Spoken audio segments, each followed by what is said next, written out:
Ayatollah Ali খামেনির দ্বিতীয় পুত্র Mustafa Khamenei নতুন স্থলাভিষিক্ত হলেন ইরানের রাষ্ট্রপ্রধান। ইরানের আইআরজিসির মধ্যে ওনার জনপ্রিয়তা সর্বোচ্চ। মনোনীত হওয়ার পর ইরানের রাজপথে জনতার উল্লাস দেখা যায়। পিতৃহত্যার প্রতিশোধের নেশায় দলকে আরও ভয়ঙ্কর অভিযান চালিয়ে যাওয়ার জন্য নির্দেশ দেন। ইরানের ইসলামিক রিভলিউশনারি গার্ড ঘোষণা করেছে যে তারা তাদের সবচেয়ে তীব্র ও শক্তিশালী সামরিক অভিযান শুরু করেছে। তবে এই পরিবারতন্ত্রের বিরুদ্ধে দীর্ঘদিন থেকে মানুষের আন্দোলন এবং অনেক রক্ত দিতে হয়েছে।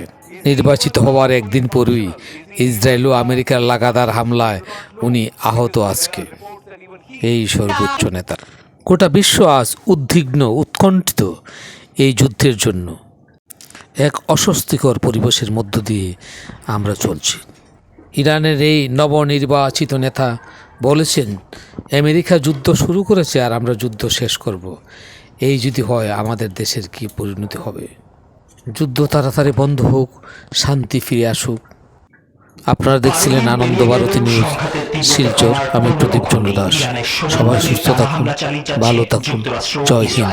আল জাজিরা বলছে, চলমান আগ্রাসনে ইরানের 10,000 স্থাপনা ধ্বংস হয়েছে, প্রাণহানি হয়েছে 1300 বেশি। এছাড়া সংঘাতে আহত হয়েছে প্রায় 150 মার্কিন সেনাও। হামলা চলছে লেবাননেও। দক্ষিণ বৈরুতে হিজবুল্লাহর বিভিন্ন গুরুত্বপূর্ণ অবকাঠামো লক্ষ্য করে জোরালো অভিযান চালানোর কথা নিশ্চিত করেছে ইসরায়েলি সামরিক বাহিনী। চ্যানেলটি সাবস্ক্রাইব করে আমাদেরকে উৎসাহী ও আনন্দিত করুন।